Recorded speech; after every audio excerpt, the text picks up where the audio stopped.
Today, we are discussing the massive shift in marketing towards the creator economy and how there's over 200 million creators out there creating videos for YouTube and social media. There's 51 million YouTube channels, over 5 million podcasts, and people are clearly addicted to Instagram and TikTok. So things are shifting massively for marketers as this is becoming very mainstream. And we're going to talk today about this trend that's been happening over the last couple of years and how it's really taking off. And we have a great guest to help us talk through it. Andrew Mason, the CEO of Descript. Welcome to the show. Thanks for having me. So, I'm a huge fan of Descript. I use it almost every day, many hours every week. I love it. But maybe for all the listeners, you could share a little bit about who you are and what Descript is. Sure. So I'm the CEO of Descript. It's a audio and video editor that's been around for about 7 years. The really quick backstory on the company is we started out as another startup that was making audio tours, like a mobile location-based audio tours, but basically glorified podcasts. And the idea was to build this platform that would let anyone break into this new form of storytelling.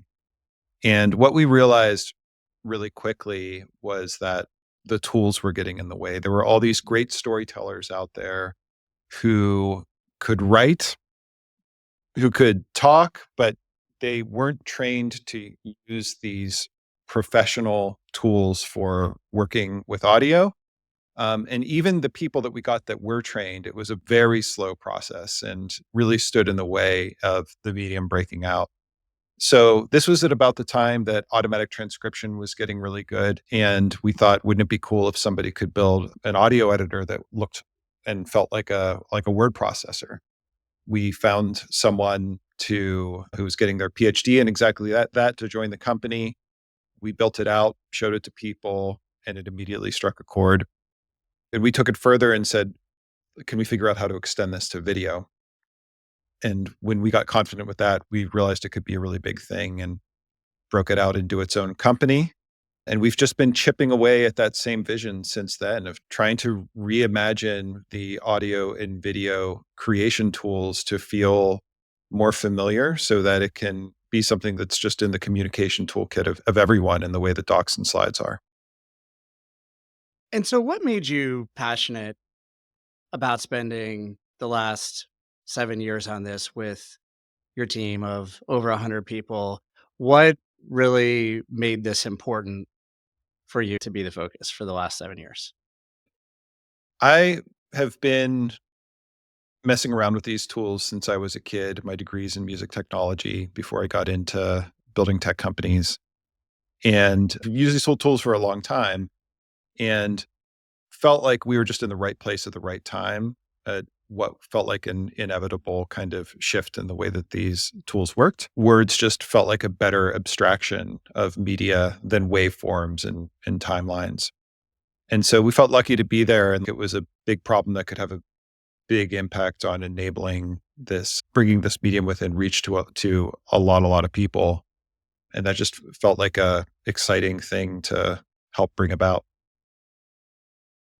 Awesome. Yeah, I think that you can edit like a pro, even if you're not one. I mean, that's one of the slogans ChatGPT recommended for Descript when I was doing my research for the episode. It also had a really good joke about Descript. It said, it's better to use Descript than to be nondescript. Pretty good. Pretty good. So, so let me ask, you guys have raised a lot of money. You've gotten a lot of adoption. I talked to a lot of other podcasters who say they love Descript and you guys have really scaled it. What have been some of the most impactful, remarkable things you guys have done in terms of marketing to grow the company over the last few years? I would say the best thing we can do is just try to build a good product. And I don't think this is true for every business, but we have a lot of customers like you who where Descript is kind of a central tool in their workflow. They spend many hours per day or many hours per week in Descript and are passionate about it. And when we do our jobs well and the product works really well, our customers love to talk to each other about it. And that's been the thing that's, I think, driven our growth more than anything else. Quite So simple. product-led growth has been huge for you guys, right? Yeah, exactly. People can go in there and figure it out without getting a sales demo of it, right? I think you guys have a free trial, but people can go in there and largely figure it out, even if they're not a video person, a video professional. They can go in there and just figure it out and start editing things, right? Oh, yeah. 99% of our business starts that way with people just downloading the app rather than like a big Fortune 500 company calling and getting a demo from sales. It's definitely people just using it and getting drawn in that way. One of the interesting things by trade, I'm a chief marketing officer. I've been for tech companies for the last 20 years. And I want to tell just a short story about when I was a CMO 10 years ago. And I was working for this public company. And we said, you know what, we need to get into this video stuff. And so I started talking to my creative team. Well, what do we need to do this? And like, we need to buy this really expensive Adobe software to edit it. You need to buy a $5,000 computer that's the highest processor you can possibly imagine. And then you need to buy about $5,000 more of camera equipment.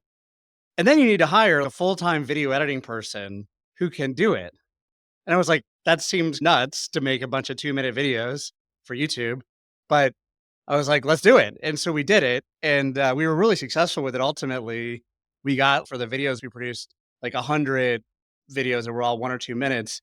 But the cost of those videos was, we probably figured out to like a couple $1,000s per minute. It was insane. Mhm. And people were like, what are you doing in the company? They're like, why are you spending all this money and this time? It was so time consuming and so expensive.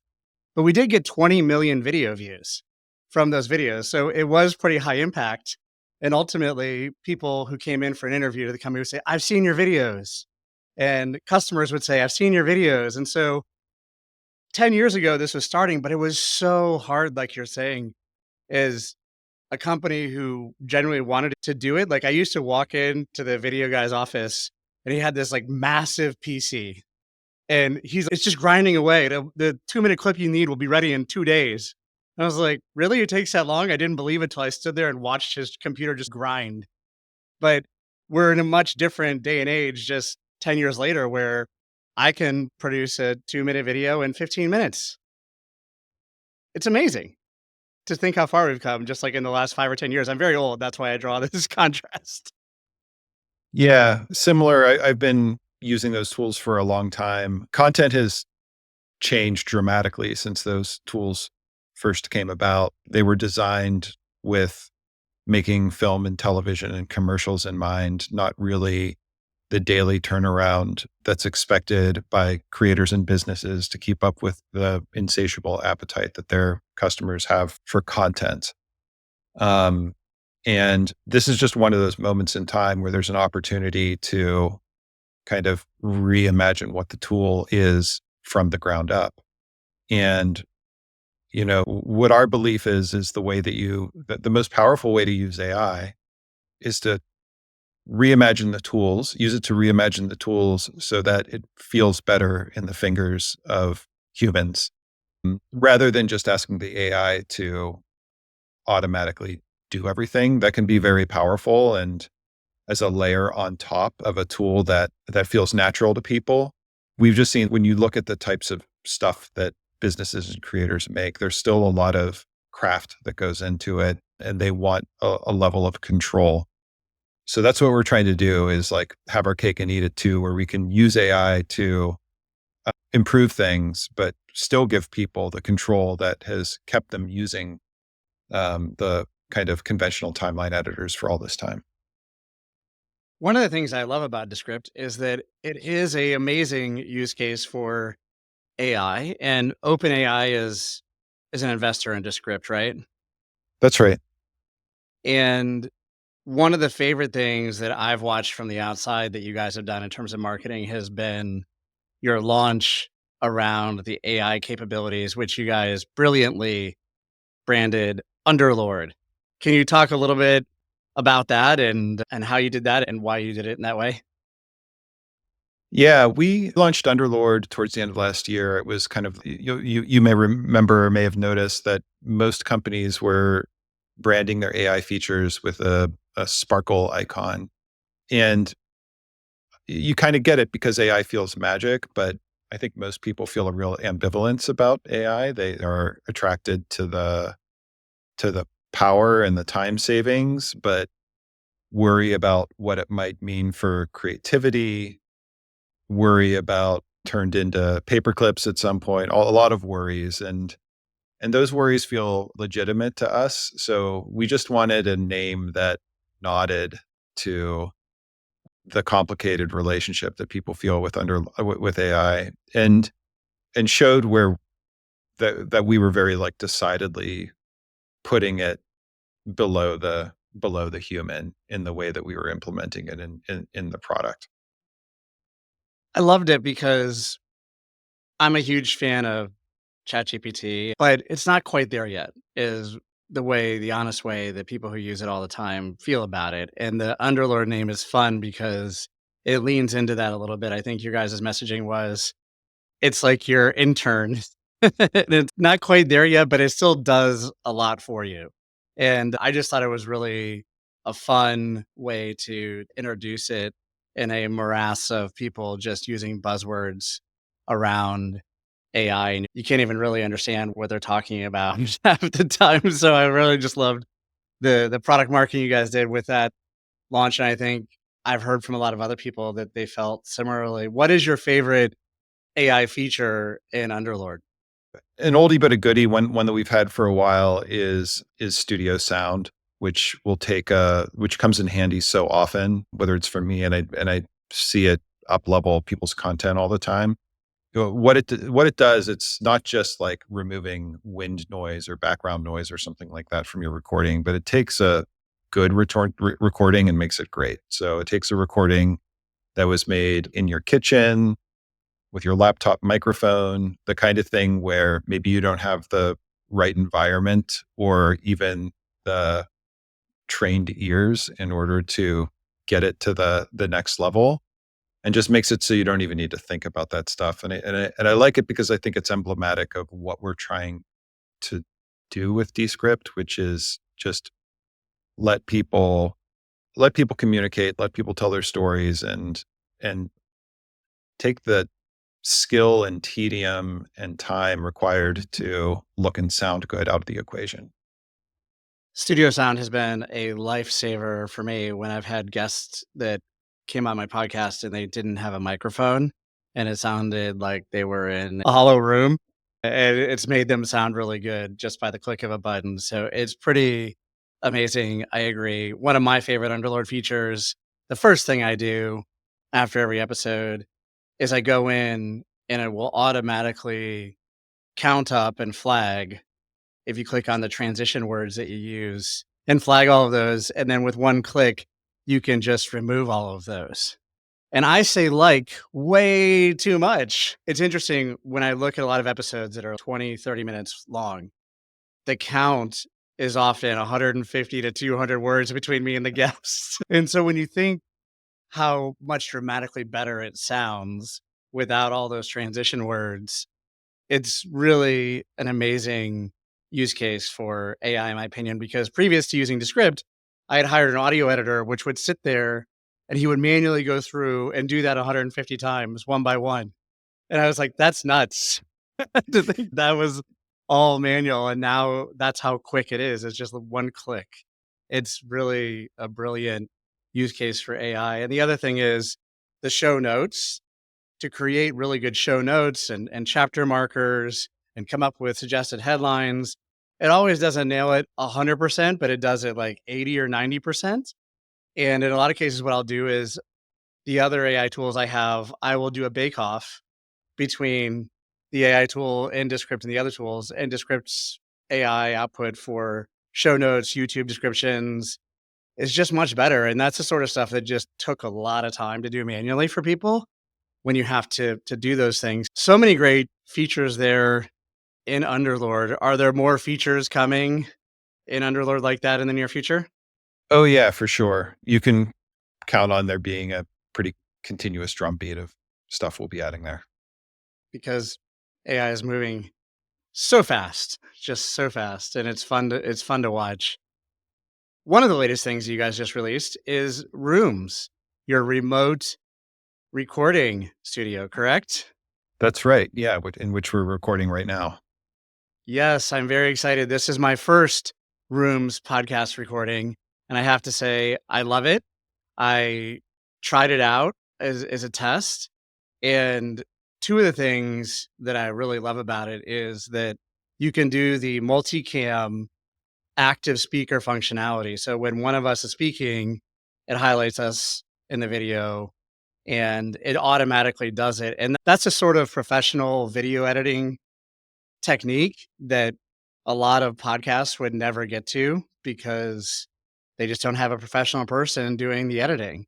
And the other things about being able to put on a green screen and have a virtual background, the world is our oyster and how much fun we can have with that. I was thinking perhaps something like it starts like snowing in the background and it accumulates at the bottom of the screen, or perhaps something more professional. But a lot of times, getting the right place to record and the right backgrounds. Yeah, we're really excited to be launching Rooms. We've been interested in remote recording for a long time and have done various types of integrations with Zoom and other tools. And then about a year ago, we bought a company called Squadcast, which is one of the original remote recording suites, and had built some really incredible technology to deliver a stable, high quality podcast recording experience. So for the last year, we've been working on integrating that into Descript, and that's what Rooms is. It's a pretty seamless, simple experience that does what it needs to do, which is give you a high quality recording and a great guest experience. And then when you're done recording, takes you straight into Descript where you have your conversation transcribed with speaker labels. And then, like you said, it's really easy to apply some of the Underlord actions that we've built that will generate a multicam uh, composition for you that switches between speaker views and kind of a zoomed out gallery view. It does some really smart stuff in how it's switching cameras. And you can also apply your branded layouts to the multicam action that just gives you a level of professionalism that would be hard to do otherwise. Yeah, it's really amazing that it does it automatically and you don't have to be a professional video editor to get that sort of functionality. That's the thing that blows my mind is it's like magic, like you said. And I think really it's going to enable creators to take their podcasts, their YouTube channels to the next level. I find it disheartening when I go to YouTube and I see people's channels and they've uploaded 100 videos and they don't have barely any traction. And part of it is because it's just hard. It's really hard to produce good videos before software like Descript, and then people don't want to watch them. So people spend a lot of time and effort. They'll upload 100 videos to YouTube, and just because you upload 100 videos doesn't mean you get anything. And so I think this is really going to be helpful in letting people live the dream because a lot of the audio podcasters have historically just said podcasting is for audio and they love audio. And I get it. But I think at the podcast movement conference that we were both at last month, the big topic was doing your podcast both for audio and for YouTube because YouTube has 2 billion people watching it per month. And they have a podcast playlist right now that you can use. And I think a lot of people want that sort of distribution and reach. They want to tap into it. And a lot of the podcasts that I listen to that are on YouTube, they want the ability to show things visually, not just do the audio. And so Mhm. I'm finding it very fascinating that for the last 20 years, podcasting has been really focused on audio, but as part of this creator economy shift, a lot of the podcasts are now doing both, which could be twice as much work if you didn't have great tools like Descript. So I think that it's really going to fuel the fire, if you will, of people having successful YouTube channels. We hope so. And the other thing that is really popular is creating clips for Instagram Reels or TikTok or even YouTube Shorts. And prior to Underlord, I was trying to do that. I couldn't do it. It Yeah. was too hard for me. And since then, I've been creating all kinds of clips. It's super easy. I can do it in just minutes. And you can do all the simple things like apply a headline and even put in some media, like a picture that automatically gets generated from Underlord. You can make some really great clips in just a few minutes. It's not hard. You don't have to be a video genius. Have you guys seen that people are really digging in on the clips feature? Yes, it's been quite popular. It's nice because people will edit their podcast in Descript and then just having a one-click way to create clips that you can use your branded layouts on. It just couldn't be faster to do, and it's a quite popular feature. So where do you think things are going? Where do we go from here? What is going to happen as the creator economy has really been surging? How do you think this unfolds in the next year or two? Do you have any predictions? I think it's it feels like it's never been harder to answer that question with the way in which AI has been disrupting things. I think we feel pretty confident that humans are going to continue to play a role in the shaping of content. And I guess to some degree that's we're counting on it because if you don't need humans, then you don't need Descript. Um, but AI is going to make it a lot easier to make bad video as well. We'll get to a point where the marginal cost of creating content is very, very low. And as that happens, it stands to reason that the differentiator for content creators is still going to be craft. That's going to be the thing that gives them a competitive advantage. So we are as excited as we are about building tools like Underlord that can automate the most tedious parts of editing. Um, we still are primarily focused on enabling craft. Yeah, I think about AI broadly and using it to create audio and video is we're now more than ever as humans directors. And what I've noticed is people who are really good directors, they're good at directing employees and people, but they're also really good at directing AI what to do. You can be specific, you can be prescriptive, you can walk it through a number of drafts to get to the right answers rather than just taking what it gives you for the first time. And so I think about this because I'm a huge movies fan. And I think about how hard all the great movies I've loved over the years must have been to make, how much the directors had to do, how many different things they had to think about and really direct from the script to the actors to the lighting to the video to the effects, all of it is making it all come together. That's really what humans have to do with AI is you have to bring it all together because it has all the information that it's been trained on, but bringing it together is actually the hardest part of it, right? Totally. Yeah. So what advice do you have for creators to be successful? What do you counsel customers and people who talk to you and the team at Descript on how to live the dream, if you will? Uh, there are people who are much better qualified to give advice on becoming a creator than I am. We just make the tool. I can tell you, like, getting reps in and practice. I mean, this is what everybody says, and it's definitely true. Just the more you do it, the better you get at it. So trying to develop a ritual where you're forcing yourself to get the reps is the best way to improve. Yeah, that makes sense. I definitely am better at podcasting and interviewing and producing YouTube videos after 160 episodes than it was after the first 10. Practice makes perfect for sure. What haven't I asked that you can share about the journey you've been on there at Descript and what you guys are doing? Some stuff we're shipping later this year will be focused on visual presentation and making it easier to work with templates and layouts and just making that feel like a more tightly integrated part of the experience, kind of like a more first class part of the experience. We're quite excited about that and the way that it is going to make using Descript feel. So something to look out for. That's exciting. Is that mainly what the next season is about, as you guys call it? I think so. Yeah. Seasons are kind of our way of just cobbling together the things we've been working on over a 3 to 6 month period. And that may very well be the thematic focus.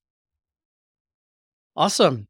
Andrew, thank you so much for joining us today. I appreciate you and the team letting me be one of the first people in the world to use Rooms and put out a podcast recorded on Rooms. This is quite the momentous episode from that perspective. I'm loving it. I think all your customers are going to love it as well. So thank you for all the great work you and the team have been doing, and appreciate you being on the show today. Thank you, Eric. It was a lot of fun.